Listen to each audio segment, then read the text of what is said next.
Hello viewers, कैसे हैं आप सब। उम्मीद करता हूं कि आप सब बिल्कुल ठीक होंगे। तो जिस तरह से आपको पता है, हमारे पास यहाँ पे डॉट नेट ब्लेजर की लेक्चर सीरीज चल रही है। और आज का जो हमारा लेक्चर है वो लेक्चर नंबर 7 होने वाला है।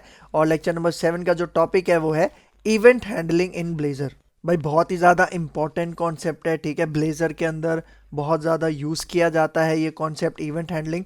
तो आपने मेक श्योर करना है कि इस वीडियो को एंड तक वॉच करना है, ताकि आपको इसका कंप्लीट कॉन्सेप्ट समझ में आ सके। तो वीडियो को स्टार्ट करने से पहले एक छोटी सी रिक्वेस्ट कि अगर आप मेरे चैनल पे फर्स्ट टाइम आए हो और अभी तक आपने मेरा चैनल सब्सक्राइब नहीं किया तो चैनल भी सब्सक्राइब कर लो। इसके साथ साथ बेल का आइकन भी प्रेस कर लो, क्योंकि और भी बहुत सारी वीडियोस इस लेक्चर सीरीज के अंदर आने वाली हैं। तो मैं हूं आपका सर मोहम्मद आदिल और अब हम अपना लेक्चर स्टार्ट करते हैं।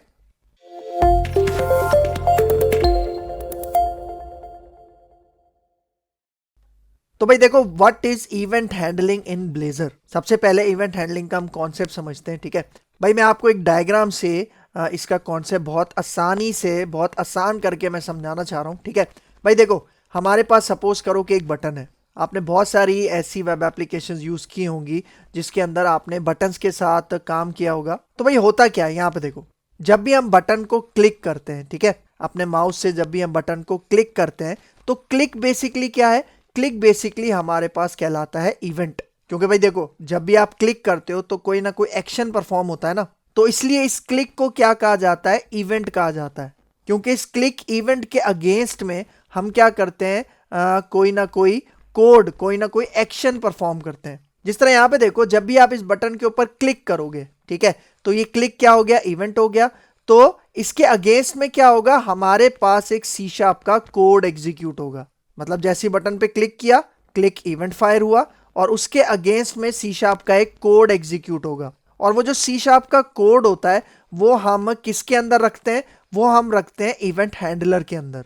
और ये जो इवेंट हैंडलर होता है ये बेसिकली कहलाता क्या है, मतलब जो भी सी शार्प का कोड हम अपने इस क्लिक इवेंट के अगेंस्ट में चलाना चाह रहे हैं वो हम इवेंट हैंडलर के अंदर रखेंगे।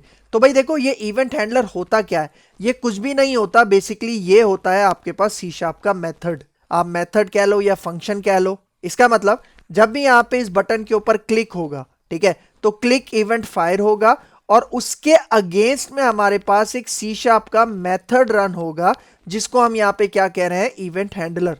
और ये जो पूरा प्रोसेस है, ठीक है, जिसके अंदर हम बटन के ऊपर क्लिक करते हैं, ठीक है, क्लिक इवेंट चलता है, फिर उसके अगेंस्ट में इवेंट हैंडलर चलता है, मतलब सी शार्प का कोड चलता है। इस पूरे प्रोसेस को हम यहाँ पे कहते हैं इवेंट हैंडलिंग। ठीक हो गया। तो ये कॉन्सेप्ट आपने अच्छे से याद रखना है। और भाई देखो, इवेंट हमारे पास सिर्फ एक नहीं है, क्लिक इवेंट नहीं है, हमारे पास बहुत सारे इवेंट्स हैं, ठीक है। जिस तरह कीबोर्ड से बटन प्रेस करते हो तब भी कोई इवेंट फायर होता है, ठीक है। टेक्स्ट बॉक्स के अंदर कुछ लिखते हो तब इवेंट फायर होता है, ठीक है। मतलब बहुत सारे इवेंट्स हैं। तो यहां पे हमारा फोकस होगा कि इवेंट हैंडलिंग क्या होती है, ठीक है। तो आगे आ जाओ। अब यहां पे देखो, देखो इसका कुछ थ्योरेटिकल पॉइंट है यहां पे। Event handling in blazer allows executing C sharp code in response to user actions like clicks, input और keyboard events without reloading the page। मतलब देखो यहाँ पे क्या कह रहा है कि जो इवेंट हैंडलर ब्लेजर के अंदर है ये क्या चीज अलाउ करती है कि अगर कोई भी एक्शन परफॉर्म होता है, मतलब यूजर की तरफ से कोई भी एक्शन परफॉर्म होता है, जिस तरह से क्लिक हो गया, इनपुट हो गया, कीबोर्ड हो गया, मतलब आप जो भी प्रेस करते हो, तो उसके अगेंस्ट में हमारे पास सी शार्प कोड एग्जीक्यूट होता है, सी शार्प का कोड रन होता है। जिस तरह मैंने अभी बताया, किसी बटन पे क्लिक किया तो उसके अगेंस्ट में सी शार्प का कोड चला, मतलब इवेंट हैंडलर चला, सी शार्प का मेथड चला, और उस सी शार्प के मेथड के अंदर जो आप एक्शन परफॉर्म करवाना चाह रहे हो उसकी कोडिंग आप उस इवेंट हैंडलर के अंदर सी शार्प के मेथड के अंदर लिखोगे। और ब्लेजर में क्या खास बात है, देखो जब आप ये इवेंट हैंडलिंग परफॉर्म करते हो तो हमारा पेज रीलोड नहीं होता, ठीक है। देखो यही चीज आपको बता रहा है, विदाउट रीलोडिंग द पेज। अगर आप दूसरी वेब एप्लीकेशन की लैंग्वेजेस यूज करते हो तो वहां पे आपको पेज रीलोडिंग देखने को मिलती है, लेकिन ब्लेजर की यही खास बात है कि पेज रीलोड हमारे पास नहीं होता। मतलब उसी तरह की फीलिंग आती है जिस तरह आप मोबाइल के अंदर एप्स यूज करते हो या फिर अपने पीसी में डेस्कटॉप एप्स यूज करते हो, ठीक है। ठीक है, फिर आगे आ जाओ। अब देखो यहां पे क्या कह रहा है, event handling in Blazor means responding to user action such as.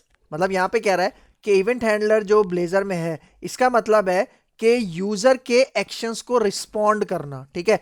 अब यूजर के एक्शंस कौन कौन से हो सकते हैं, यहां पे देखो, जिस तरह क्लिकिंग अ बटन, यूजर ने क्या एक्शन परफॉर्म किया कि बटन के ऊपर क्लिक किया, उसके अगेंस्ट में हमने उसको रिस्पॉन्स देना है, मतलब कोई सी शार्प का कोड या इवेंट हैंडलर एग्जीक्यूट करवाना है, ठीक है। फिर यहाँ पे देखो typing in an input field. Input field मतलब टेक्स्ट बॉक्स के अंदर अगर आप टाइप करते हो तो उसके अगेंस्ट में फॉर एग्जांपल कोई रिस्पॉन्स, कोई इवेंट हैंडलर एग्जीक्यूट होना चाहिए। फिर सेम इसी तरह चेंजिंग अ सिलेक्शन, मतलब आपने ड्रॉप डाउन यूज किए होंगे, लिस्ट बॉक्स वगैरह देखे होंगे जिसके अंदर एक सिलेक्ट हुआ हुआ है कोई भी आइटम, आप उस आइटम को उसकी जो सिलेक्शन है उसको चेंज करके कोई दूसरा आइटम सिलेक्ट करते हो, ठीक है। तो उसके अगेंस्ट में भी हम क्या कर सकते हैं, सी शार्प का कोड या इवेंट हैंडलर एग्जीक्यूट करवा सकते हैं। फिर सेम इसी तरह सबमिटिंग अ फॉर्म, ये वाला काम तो सबने किया होगा कि भाई कोई भी फॉर्म है, registration form, login form, XYZ कोई भी फॉर्म है, जब आप उसे सबमिट करते हो तो इसका मतलब है आपने कोई एक्शन परफॉर्म किया और उसके अगेंस्ट में आपको कोई रिस्पॉन्स मिलता है वेबसाइट की तरफ से, ठीक हो गया। तो ये कुछ एग्जाम्पल्स हैं भाई, देखो और भी बहुत सारे हमारे पास यूजर एक्शंस हो सकते हैं, ये मैंने आपको 4 यहाँ पे यूजर एक्शंस दिखाए हैं। फिर देखो यहाँ पे क्या कह रहा है, Blazor uses Razor syntax to bind HTML events to C sharp methods. भाई देखो प्रीवियस लेक्चर के अंदर जब हमने ब्लेजर कंपोनेंट्स कवर किए थे तो वहां पे मैंने आपको रेजर सिंटैक्स के बारे में बताया था। तो यहाँ पे यही कह रहा है कि ब्लेजर के अंदर रेजर सिंटैक्स की मदद से हम क्या करते हैं, वो जो हमारे HTML इवेंट्स होते हैं ना, जिस तरह ऑन क्लिक हो गया, ऑन चेंज हो गया, ऑन इनपुट हो गया, इनके साथ हम C शार्प के मेथड्स को बाइंड करते हैं। तो ये जो HTML इवेंट्स हैं इनके साथ जब हम C शार्प के मेथड्स को बाइंड करते हैं तो ये काम हम किसकी मदद से करते हैं, रेजर सिंटैक्स की मदद से करते हैं। और मैंने आपको बताया कि रेजर सिंटैक्स के अंदर हम C शार्प का ही कोड लिखते हैं, ठीक है। तो ये इसकी एक खासियत है। फिर आगे आ जाओ, अब देखो basic syntax of event handling in blazer. मैं बेसिक सिंटैक्स आपको यहाँ पे समझाना चाह रहा हूँ ताकि आपको इसकी कोडिंग समझ में आए कि कोडिंग किस तरह से होगी।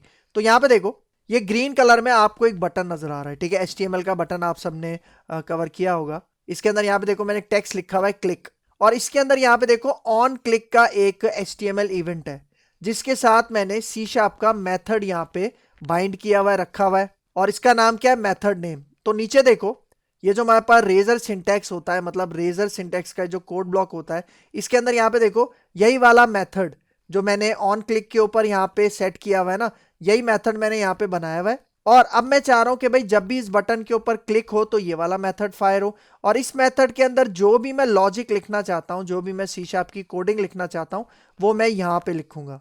तो जैसे ही इस बटन के ऊपर क्लिक करूंगा तो ये मेथड नेम वाला जो मेथड है C शार्प का ये फायर होगा, और इसके अंदर जो भी C शार्प की लॉजिक होगी वो एग्जीक्यूट हो जाएगी, ठीक है। फिर यहाँ पे देखो ये जो @ऑन क्लिक है, अब इसके बारे में बता रहा है। ये क्या कह रहा है, देखो ब्लेजर इवेंट डायरेक्टिव, मतलब ये जो ऑन क्लिक है ये क्या है, बेसिकली हमारे पास ब्लेजर का इवेंट है कि भाई जैसे ही बटन के ऊपर क्लिक हो तो इस इवेंट के साथ जो भी मेथड एसोसिएटेड है वो क्या हो जाए, कॉल हो जाए। और फिर यहाँ पे देखो मेथड नेम के बारे में बता रहा है, C sharp method executed when event occurs, मतलब जब इवेंट अकर होगा, मतलब जब बटन के ऊपर क्लिक होगा तब ये C शार्प वाला मेथड एग्जीक्यूट होगा।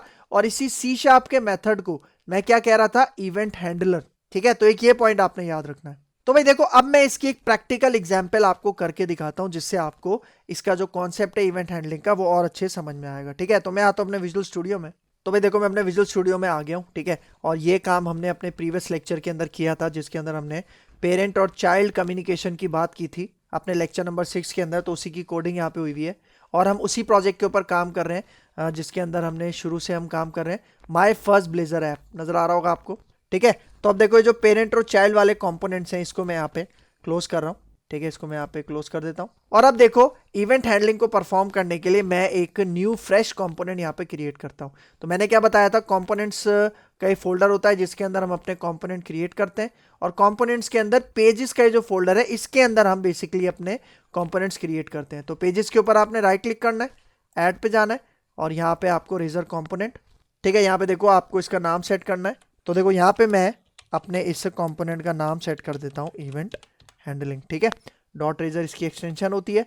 तो यहाँ पे आके अब ऐड के ऊपर क्लिक करते हैं, ठीक है। तो ये देखो ये हमारे पास कंपोनेंट आ चुका है, इसके अंदर ये रेजर सिंटैक्स का कोड ब्लॉक है और यहाँ पे H3 के अंदर इवेंट हैंडलिंग लिखा हुआ है, ठीक है। तो अब सबसे पहले मैं यहाँ पे क्या करता हूँ, एक बटन क्रिएट करता हूँ, ठीक है।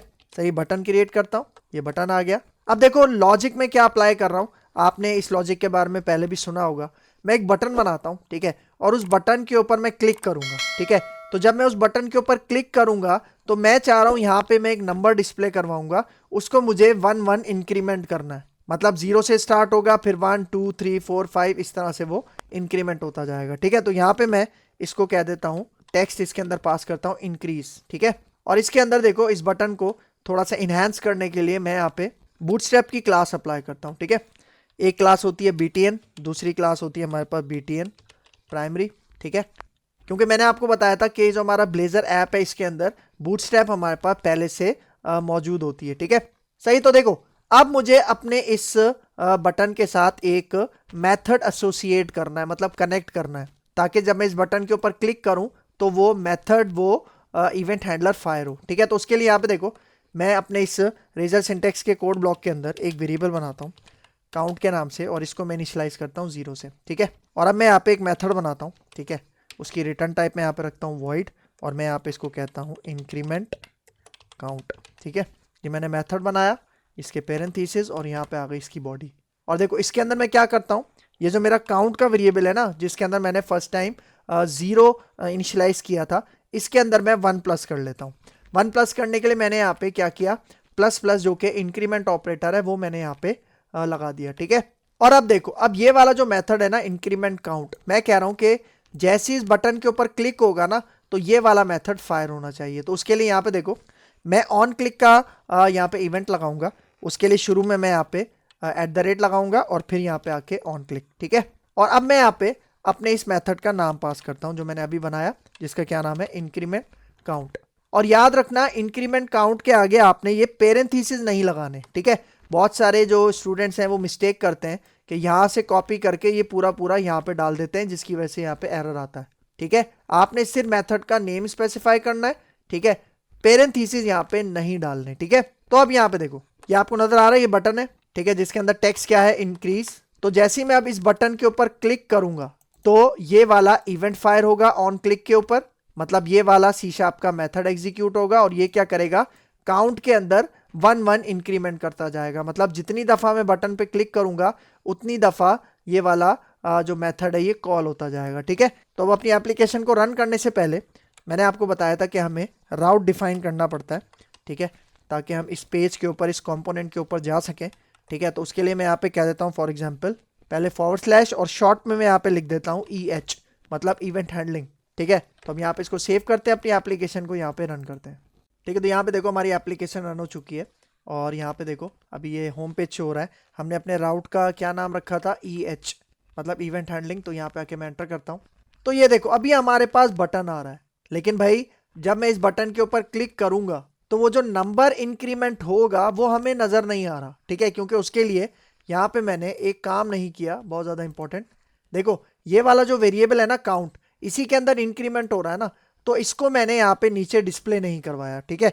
तो उसके लिए मैं यहाँ पे देखो एक HR यहाँ पे पहले एक टैग देता हूँ जो कि एक हॉरिजॉन्टल लाइन आ जाएगी, और HR के नीचे अब यहाँ पे देखो H2 के अंदर मैं यहाँ पे लिखता हूँ एक मैसेज करंट काउंट, और उसके बाद ये वाला वेरिएबल डिस्प्ले करवाता हूँ। कौन सा वेरिएबल, ये वाला जिसके अंदर अभी हमने फर्स्ट टाइम 0 इनिशियलाइज किया है। तो यहाँ पे देखो सबसे पहले @ और उसके बाद ये काउंट वाला वेरिएबल, ठीक है। मतलब इस बटन के ऊपर मैं क्लिक करूंगा तो काउंट यहाँ पे इंक्रीमेंट होगा, और वही काउंट मैं यहाँ पे अपने H2 के अंदर डिस्प्ले करवाऊंगा, ठीक है। तो इसको रन करते हैं, इसका रिजल्ट देखते हैं, ठीक है। देखो हमारी एप्लीकेशन रन हो चुकी है। दोबारा उसी राउट पे चलते हैं, EH के ऊपर एंटर करते हैं।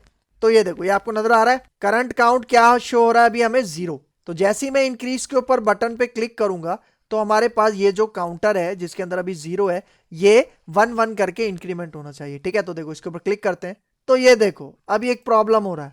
मैं इस बटन के ऊपर क्लिक कर रहा हूं लेकिन हमारा काउंटर यहाँ पे इंक्रीज नहीं हो रहा।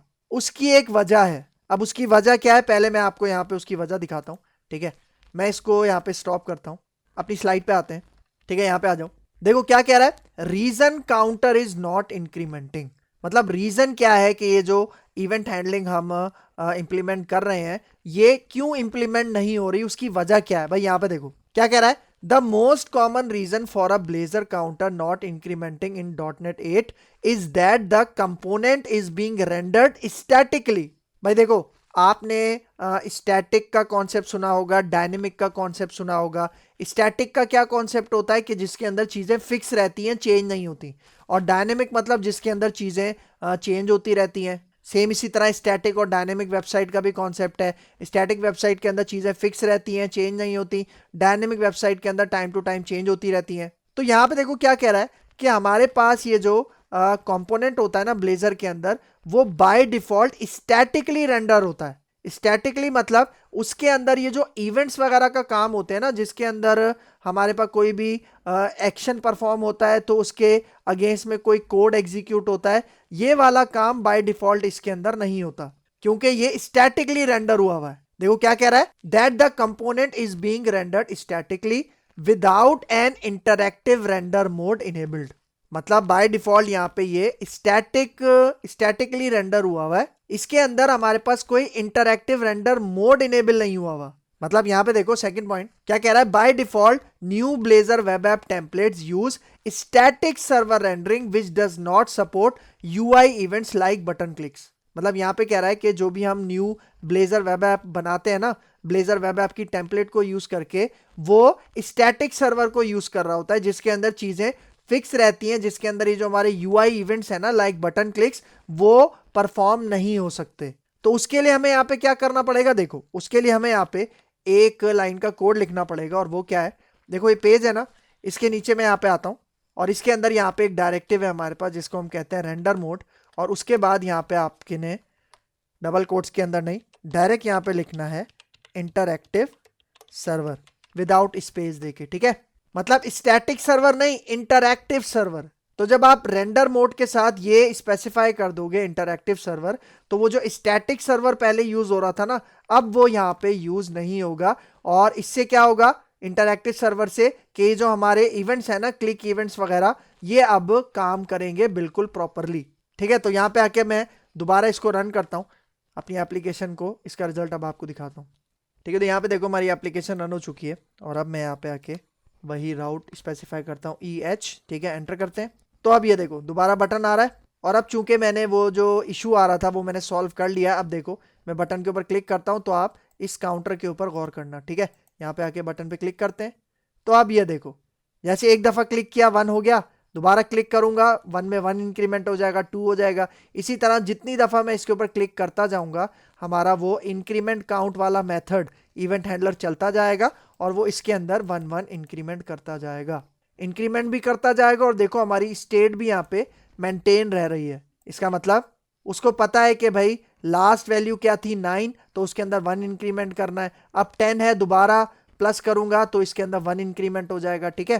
तो मतलब स्टेट मैनेजमेंट का काम भी यहाँ पे बहुत अच्छे तरीके से हो रहा है। और मैंने एक और चीज बताई थी कि जब भी आप बटन के ऊपर क्लिक करोगे, ये देखो इवेंट परफॉर्म हो रहा है और आपका पेज रिलोड नहीं हो रहा। देखो ये जो रिलोड बटन है, आप इसके ऊपर फोकस करना, ठीक है। मैं इंक्रीज के ऊपर दोबारा क्लिक करता हूं, ये देखो पेज आपका रिलोड नहीं हो रहा, देख रहे हो, ठीक है। तो ये इवेंट हैंडलिंग की एक एग्जांपल हो गई, ठीक है। अच्छा मैं एक दूसरी एग्जांपल करवा देता हूं आपको, ठीक है, ताकि इसका जो कॉन्सेप्ट है वो आपको और अच्छे समझ में आ सके, ठीक है। देखो ये वाला कोड मैं यहाँ से कमेंट आउट करता हूँ, ठीक है। ये कोड मैं कमेंट आउट करता हूँ।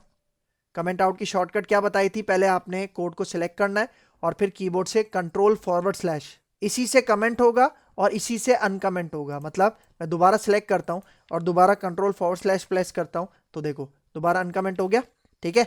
तो यहाँ पे भी आप ऐसी कमेंट करोगे ये HTML वाले एरिया में, और इसके अंदर रेजर सिंटेक्स के अंदर भी आप इसी तरह से कमेंट आउट करोगे, ठीक है। तो ये देखो जो प्रोग्रामिंग के अंदर हम कमेंट करते थे ना, उसी तरह से यहाँ पे ये कमेंट हो रहा है, ठीक है। तो अब देखो अब मैं यहाँ पे क्या करता हूँ, रेजर सिंटेक्स से ऊपर यहाँ पे मैं एक टेक्स्ट बॉक्स बनाता हूँ, ठीक है। तो टेक्स्ट बॉक्स बनाने के लिए यहाँ पे मैं एक इनपुट का टैग यहाँ पे ले लेता हूँ और यहाँ पे मैं प्लेस होल्डर यहाँ पे यूज़ करता हूँ। टेक्स्ट बॉक्स के अंदर प्लेस होल्डर जो हमारे पास एक एट्रीब्यूट होता है HTML में, आपने देखा होगा। यहाँ पे मैं कहता हूँ एंटर योर नेम। मतलब ये वो टेक्स्ट होता है कि जैसे ही आप टेक्स्ट बॉक्स में कुछ भी राइट करना शुरू करोगे, तो ये वाला जो टेक्स्ट उसके अंदर पहले से शो हो रहा होता है ये गायब हो जाएगा, ठीक हो गया। और अब देखो अब मैं यहाँ पे कहता हूँ मैं एक इवेंट यहाँ पे लगाऊंगा जो कि है ऑन इनपुट, ठीक है। ऑन इनपुट कब चलता है, जब भी मैं अपने इस टेक्स्ट बॉक्स के अंदर कोई भी कैरेक्टर टाइप करूंगा, तो हमारे पास ये ऑन इनपुट वाला इवेंट फायर होगा। और इसके अंदर यहाँ पे मैं कहता हूँ, इसका नाम मैं यहाँ पे रखता हूँ ऑन नेम चेंज्ड, ठीक है। ये मैंने अपने इस इवेंट का नाम रखा, अभी मैंने इवेंट बनाया नहीं है इसलिए यहाँ पे एरर दे रहा है, ठीक है। तो इसको कॉपी करते हैं, ठीक है, और नीचे आते हैं।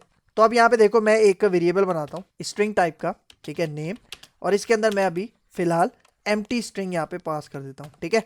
और अब मैं यहाँ पे एक और मेथड बनाता हूँ और इस मेथड का नाम यही रखूंगा जो मैंने यहाँ पे ऑन इनपुट में पास किया है ना, ऑन नेम चेंज्ड, इसी नाम से। अब देखो मैं एक मेथड बना रहा हूँ सी शार्प का, ये देखो ये आ गई इसकी बॉडी। और भाई देखो जब भी मैं अपने इस टेक्स्ट बॉक्स के अंदर कोई भी कैरेक्टर टाइप करूंगा तो हमारे पास ये वाला इवेंट फायर होगा, ठीक है, मतलब ये वाला इवेंट चलेगा, इवेंट हैंडलर चलेगा।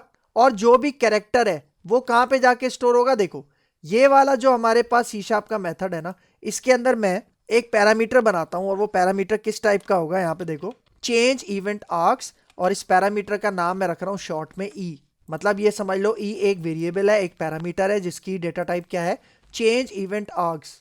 इसका मतलब जब भी मैं अपने इस टेक्स्ट बॉक्स में कोई भी लेटर टाइप करूंगा वो इस ई के पास आके स्टोर होगा। मतलब इस टेक्स्ट बॉक्स के अंदर जो भी वैल्यू है उसको रिसीव करने का काम कौन करेगा, ये वाला पैरामीटर। और अब देखो ये जो मैंने वेरिएबल बनाया ना ऊपर, अब मैं इसको इस मेथड के अंदर यूज करता हूं। देखो मैं कहता हूं नेम, और मैंने क्या बताया था, टेक्स्ट बॉक्स की वैल्यू कहां पे आ रही है, इस ई के पास। तो यहां पे देखो मैं कहता हूं ई डॉट वैल्यू, ठीक है, मतलब ई के अंदर ये जो वैल्यू उसको गेट करो और उसको स्ट्रिंग में कन्वर्ट करके आप कहां पे पास कर दो, हमारे इस नेम के वेरिएबल में। भाई देखो यहाँ पे ये वाली जो लाइन मैंने लिखी है इसके नीचे ग्रीन लाइन आ रही है, इसका मतलब वार्निंग आ रही है। इसको अभी सेट करते हैं, पहले यहाँ पे कॉन्सेप्ट समझो।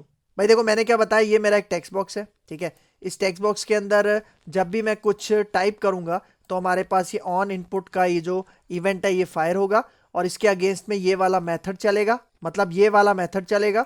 और जो भी इस टेक्स्ट बॉक्स के अंदर मैं वैल्यू इनपुट करूंगा उसको रिसीव कौन करेगा, ये वाला पैरामीटर। कौन सा, ई पैरामीटर, जिसकी डेटा टाइप क्या है, चेंज इवेंट आर्क्स। तो अब देखो इसी ई में से मैं वैल्यू को गेट कर रहा हूं, अपने टेक्स्ट बॉक्स की वैल्यू को, उसको टू स्ट्रिंग में कन्वर्ट करके अपने इस नेम वेरिएबल के अंदर पास कर रहा हूं।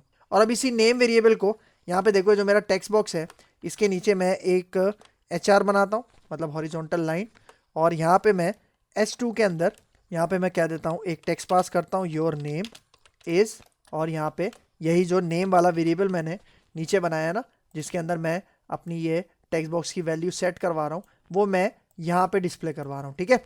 लेकिन भाई अब देखो यहाँ पे ये वार्निंग क्यों आ रही है। भाई देखो अगर मैं इसके ऊपर माउस लेके जाऊँ तो वार्निंग आप पढ़ सकते हो। देखो यहाँ पे क्या कह रहा है, पॉसिबल नल रेफरेंस असाइनमेंट। इसका मतलब देखो यहाँ पे कह रहा है कि हो सकता है कि यहाँ पे नल वैल्यू आ जाए। तो उससे बचने के लिए देखो मैं यहाँ पे दो काम करूंगा। सबसे पहले यहाँ पे देखो आपने सी शार्प के अंदर नल कोलेस ऑपरेटर पढ़ा होगा, ये होता है हमारे पास नल कोलेस ऑपरेटर, या इसको नलेबल ऑपरेटर भी कहा जाता है। मतलब देखो यहाँ पे होगा क्या कि अगर यहाँ पे इस लाइन के अंदर नल आएगा ना तो वो नल यहाँ पे किससे सब्सटीट्यूट हो जाएगा, हमारे एम्प्टी स्ट्रिंग से सब्सटीट्यूट हो जाएगा। इसका मतलब नेम के अंदर नल वैल्यू पास नहीं होगी, बल्कि नल कोलेस ऑपरेटर क्या करेगा, एम्प्टी स्ट्रिंग पास कर देगा, कहां पे, हमारे इस नेम के वेरिएबल को। लेकिन भाई देखो अभी ई डॉट वैल्यू पे भी वही वार्निंग आ रही है और ये वार्निंग भी वही है नल वाली। तो उसके लिए मैं यहाँ पे क्या करता हूं, इसको नलेबल बना देता हूं, ठीक है। तो वैल्यू के आगे आपने एक सिंगल क्वेश्चन मार्क लगाना है। इससे क्या हुआ कि ये नलेबल बन गया। नलेबल मतलब कि भाई यहाँ पे नल आ सकता है। सी शार्प के अंदर अगर किसी ने नलेबल टाइप्स का कॉन्सेप्ट नहीं पढ़ा तो मैं रिकमेंड करूंगा कि आप नलेबल टाइप्स का कॉन्सेप्ट पढ़ लो, क्योंकि ये अक्सर यूज होता है। ठीक हो गया। तो देखो जो वार्निंग आ रही थी वो अब हमारे पास यहाँ से चली गई है, ठीक है। तो अब मैं अपनी एप्लीकेशन को रन करता हूँ, ठीक है, और चेक करते हैं कि भाई ये जो एक सेकंड एग्जांपल है इवेंट हैंडलिंग की, क्या ये सही परफॉर्म हो रही है। इसको रन करते हैं, ठीक है, एप्लीकेशन रन हो चुकी है। अपना राउट यहाँ पे डिफाइन करते हैं, EH एंटर करते हैं, ठीक है। देखो अभी योर नेम इसके आगे कुछ भी आपको शो नहीं हो रहा, क्योंकि हमारा ये जो टेक्स्ट बॉक्स है ये एम्प्टी है। लेकिन अगर मैं यहाँ पे देखो अब टेक्स्ट बॉक्स के अंदर अपना नाम टाइप करता हूँ, ठीक है, ये जो इसके अंदर आपको एंटर योर नेम नजर आ रहा है ना, ये कहाँ से आ रहा है, प्लेस होल्डर से। तो देखो मैं अपना नाम पास करता हूँ यहाँ पे आदिल, तो ये देखो देख रहे हो जैसे ही मैंने आदिल पास किया यहाँ पे आदिल शो हो रहा है। मैं यहाँ पे अगर नाम चेंज करता हूँ, ठीक है, बैक स्पेस करता हूँ और यहाँ पे मैं इसको कहता हूँ प्रेम, ठीक है, तो ये देखो प्रेम यहाँ पे आ गया। मतलब बिल्कुल सही तरह से हमारे पास इवेंट हैंडलिंग यहाँ पे परफॉर्म हो रही है। और इस केस में यहाँ पे मैंने टेक्स्ट बॉक्स के ऊपर कौन सा इवेंट अप्लाई किया था, ऑन इनपुट। पहले मैंने बटन पे ऑन क्लिक अप्लाई किया था, यहाँ पे मैंने ऑन इनपुट अप्लाई किया। तो इस तरह से आप क्या कर सकते हो, अपने इवेंट हैंडलिंग परफॉर्म कर सकते हो और मल्टीपल इवेंट्स के साथ खेल सकते हो। ठीक हो गया। और ये वाली जो चीज़ मैंने आपको बताई थी जिसके अंदर आपको render mode interactive server set करना है, उसी के बाद आप ये जो यूआई इवेंट्स हैं उनको यूज़ कर पाओगे अपनी ब्लेजर ऐप में। ठीक है, तो ये पॉइंट अच्छे से याद रखना है। ठीक हो गया। तो यहाँ पे हमारा ये लेक्चर हो गया है वाइंड अप। तो अगर आपको मेरी वीडियो पसंद आई है तो मेरा चैनल ज़रूर सब्सक्राइब करके जाना, इसके साथ साथ बेल का आइकन भी प्रेस करना, क्योंकि और भी बहुत सारी वीडियोस इस लेक्चर सीरीज़ के अंदर आने वाली हैं। तो अगर आपको मेरी वीडियो पसंद आई है तो मेरा चैनल लाइक कीजिए, शेयर कीजिए और सब्सक्राइब कीजिए, और मुझे अपनी दुआओं में याद रखिए। तो मिलते हैं इंशाल्लाह नेक्स्ट लेक्चर में, तब तक के लिए दीजिए इजाज़त। अल्लाह हाफिज़।